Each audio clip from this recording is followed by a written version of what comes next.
Hi everybody, and welcome to my Intro to Quantitative Research for Qualitative Researchers course. Today's lesson is going to be a gentle intro to data visualization in the Tidyverse, starting with some data processing and visualization. By the end of today's lesson, you should be able to build a simple bar graph in the ggplot library, complete with adding colors, titles, and some really cool formatting.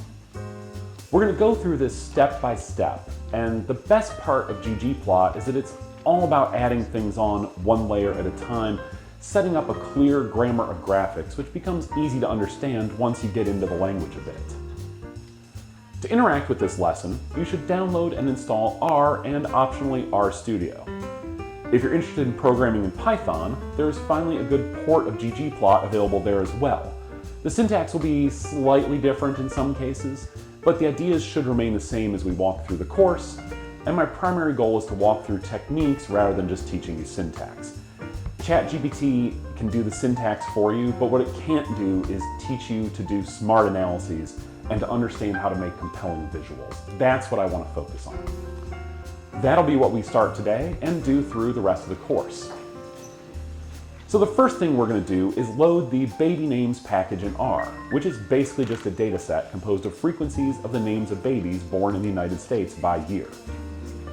A side note, R has packages and libraries. Packages are collections of R functions, data, and compiled code. They extend the functionality of R by providing additional tools and libraries. Libraries are the directories where these packages are stored. You can have multiple libraries. You can specify which library to use when installing loading packages. If this doesn't resonate with you, that's fine. Don't worry about it. There's no quiz on it later. As long as you know what to type in this case, you're fine. Side note over, let's get back to the main content. So the first thing I like to do whenever I load a data set is to type head and the data set name to show me the first 6 lines of any data set. I'm going to have my interns here at the Dr. Chad Auditorium do that for me. This lets me see what the different columns are, maybe how the data are coded, but most importantly, it lets me make sure that the data loaded at all. So in this case, interns, go ahead and type head, baby names, and let's see what happens. Look at that. We've got data. Life is good.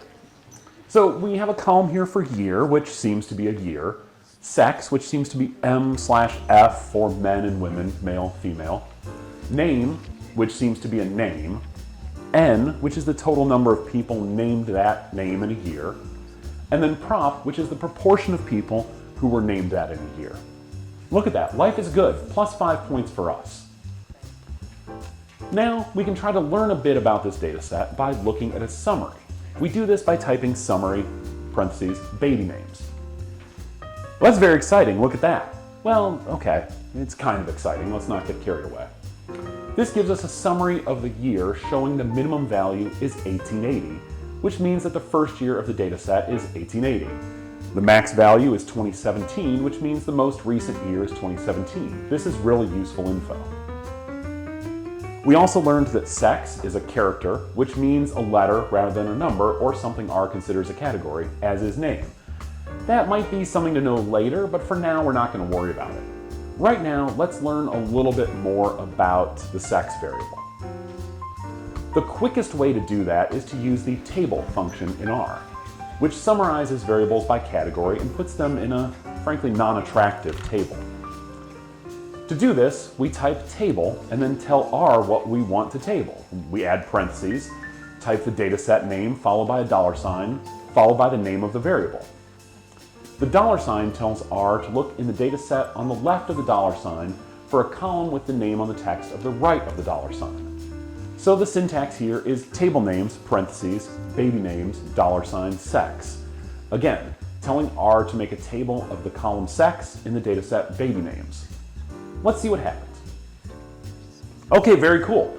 There are more F's in the data set than M's by a decent amount. But that's really all we know here. What else would be useful? Well, knowing the percentage of F's and M's in the data set would be useful and interesting, but how can we do that? Well, there's good news, R has a command for that. Wow! We want to use the prop.table command, but we have to use the output of table to do it. It's a bit odd here, but we're gonna cook. Type prop.table and then inside the parentheses you type the previous command. So you have prompt.table, parentheses, table, parentheses, babynames, $sex, and then end two parentheses. This gives us a percentage of the data set that's coded F and a percent that's coded M. This has a lot of decimal places, which, while okay, is not really what we're looking for. So let's try to round this to 2 decimal places to make it more manageable. A side note, whenever you have expressions like this, you're almost certain to forget at least one of the parentheses, open or close. If you get an error of some sort, the first place to check is to match all of the parentheses up and make sure they're all correct. Almost guaranteed that's where you made your mistake. And side note, let's get back to it. Wow! Tables are rarely the best way to visualize data. Many people don't like numbers, and reading a raw table of numbers isn't a language that many people are inherently drawn to, especially when you have larger data sets than the 2 points like we have in this table over here.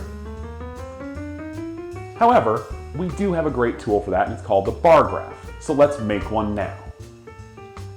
The first thing we need to do is create an object called a data frame that we can use to graph.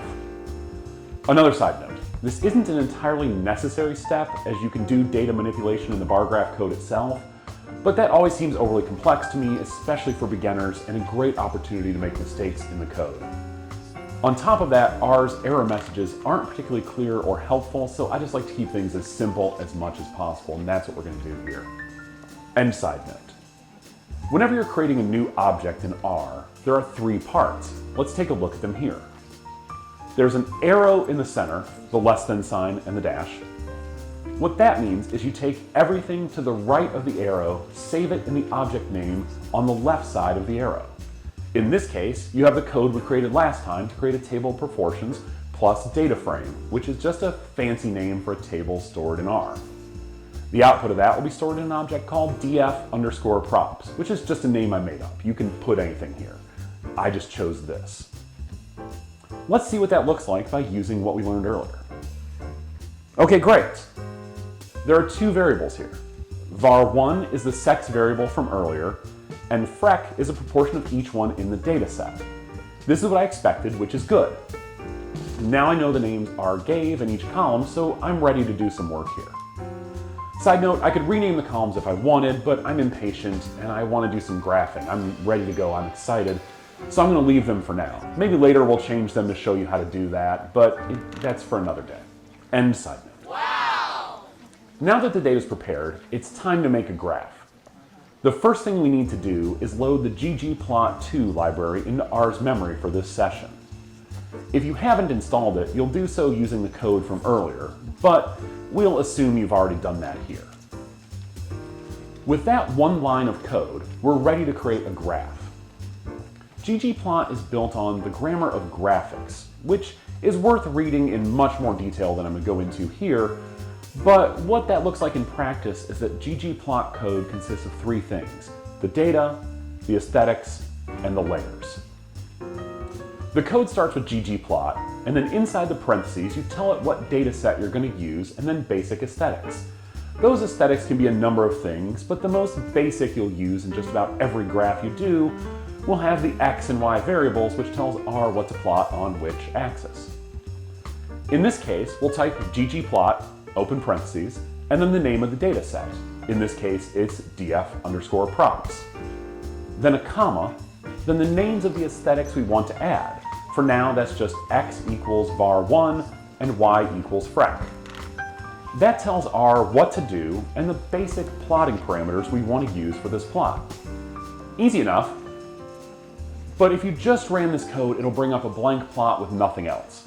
Feel free to try it if you don't believe me. I don't know why I would lie to you, but one thing to remember about R is that nothing you do will break your computer, open a wormhole to another dimension, or launch nuclear missiles.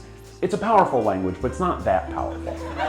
Worst case that happens is you have an error in your code. It gives you a vague error message that is annoying, but not disastrous. Maybe the best thing you can do on your R journey is get used to experimenting and being wrong, and be comfortable with that. So we still need to tell R that we want our first layer to be a bar graph. We do that by simply adding a plus sign, then typing geom_bar parentheses. The plus sign tells R we're adding another layer to the plot, and geom_bar tells it we want a bar graph as the layer we're adding. Inside the parentheses for geom_bar, we're going to type stat equals identity, with identity in quotes. This is an aesthetic, and it basically means we want to use the actual values in the y value created in the overall plot aesthetic. There's other options here. Quite frankly, I can't think of a time I've used something other than identity, so as a rule, just default to that unless you have like a super compelling reason to do so. Let's run this code and see what happens. Look at that. The interns have created a bar graph for us. Very cool. Not a particularly pretty bar graph, but a bar graph nonetheless. That was really easy, so let's take a moment to take the win, celebrate how good we already are at this. Okay, celebration time over. We can do even better and can do so pretty easily. Now is as good a time as any to talk about my 5 rules for making good graphs. Number 1, be simple in your presentation. The goal is to communicate, so doing a fancy graph people don't understand immediately because you want to show off is frankly just pretentious. This will be controversial, but there is rarely a reason to use anything other than a bar graph, a line graph, or a scatterplot/bubble chart. If you're deviating from this, you should have to submit a 500-word essay to the official DataViz exception committee with your justification and to get an approval from 2/3 of its membership committee. Note, Mochi, Kombucha, and I, my 2 dogs and I, are the 3 members. Number 2, be honest with your presentation of data. Don't use misleading axes or spacing to make a point look more pronounced. Just don't do it.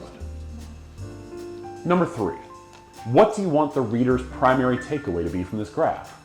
Use the title, color, anything else at your disposal to help guide the readers to the primary takeaway while remembering principles 1 and 2 as a guardrail. Number 4, graphs should be self-contained. That is to say, I shouldn't need text in an article to understand your graph. Especially in a world of social media where only pictures get passed around and no one actually reads anymore, you need to label your graph clearly, label your axes, describe your data set, do all the things you can to make sure everyone knows what they need to know just by looking at your graph. Number 5, keep it simple and eliminate chart junk.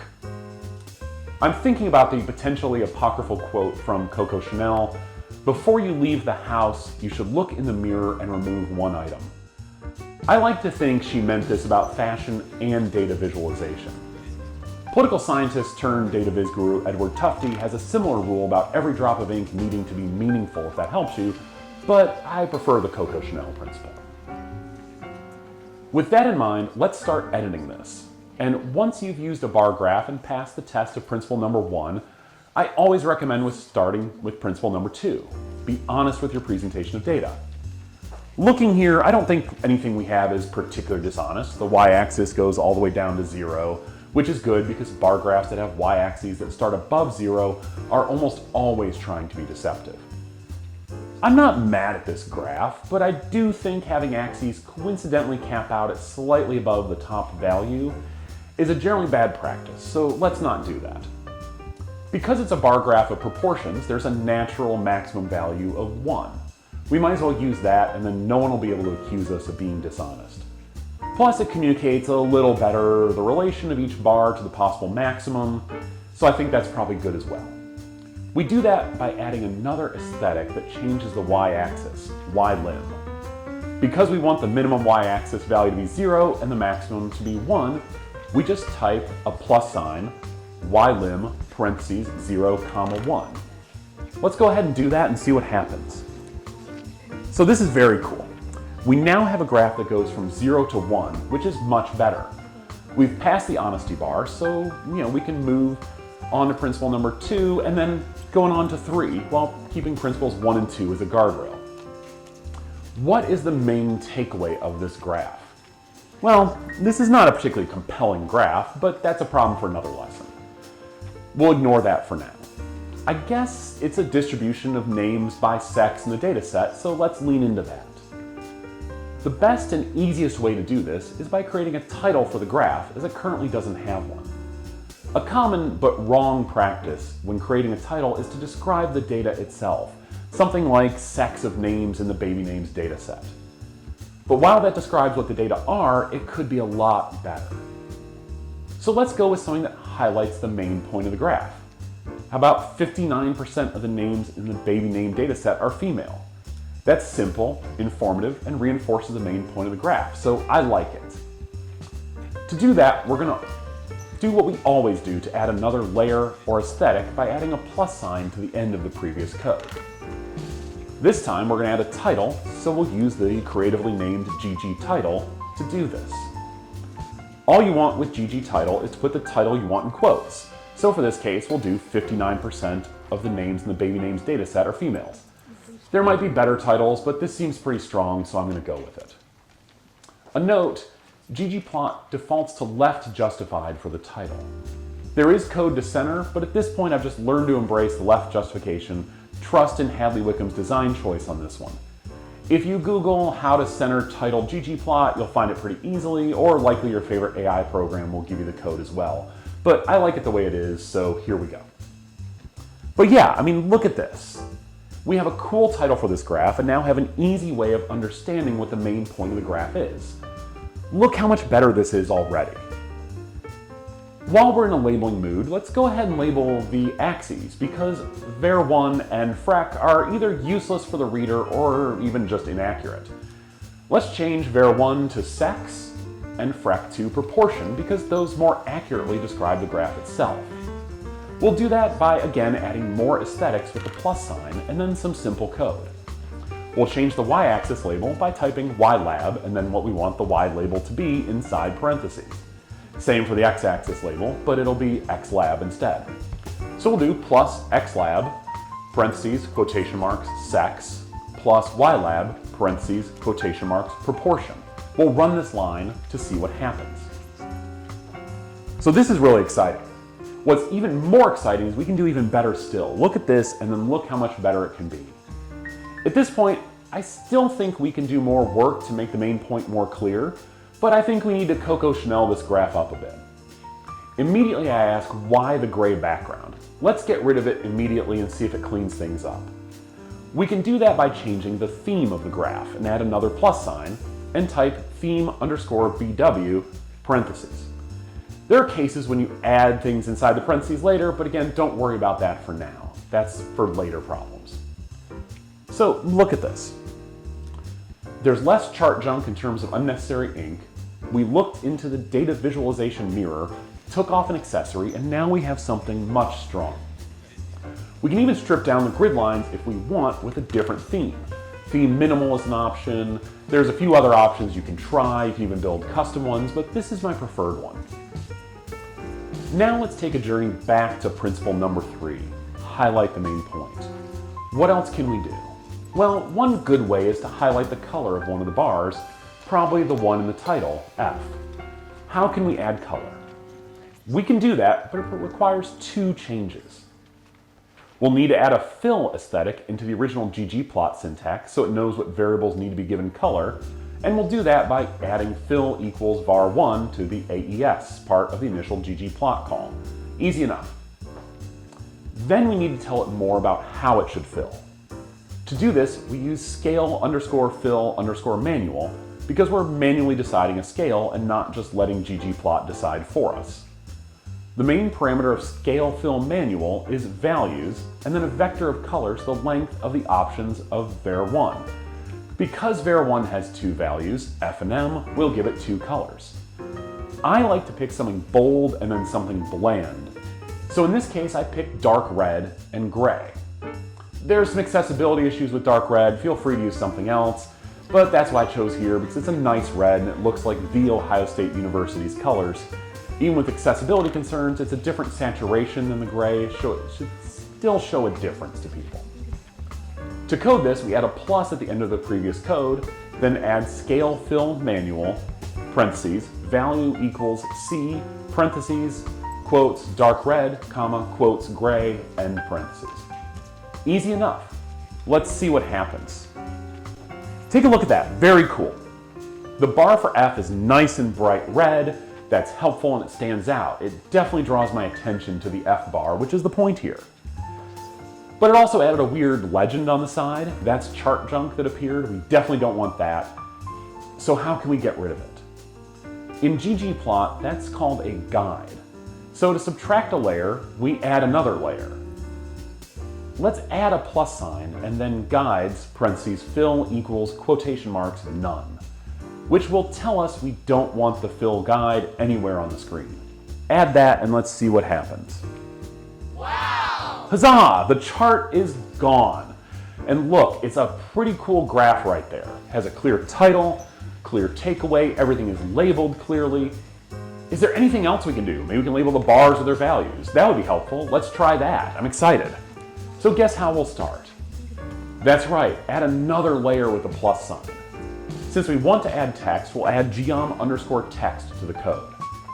Geom text has an aesthetic called label to let it know what variable we want to use to label the bars, and then nudge, which tells you how much to nudge it off the point specified in the original ggplot aesthetic, and a font face, which lets you decide what the font should look like. Let's add geom_text, parentheses, AES, parentheses, label equals frec, nudge underscore y equals 0.05, font face equals quotation marks bold, and the final parenthesis, to the code, and see what happens. So this looks really good, labels the values clearly to make the main point even more clear, and fits with all of our principles of good data visualization. Honestly, I'd be happy with this graph and would toss it right into any deck or paper I was writing.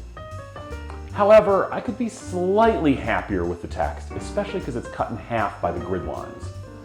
There's another option to label the bars we can try, and you can pick which one you like better.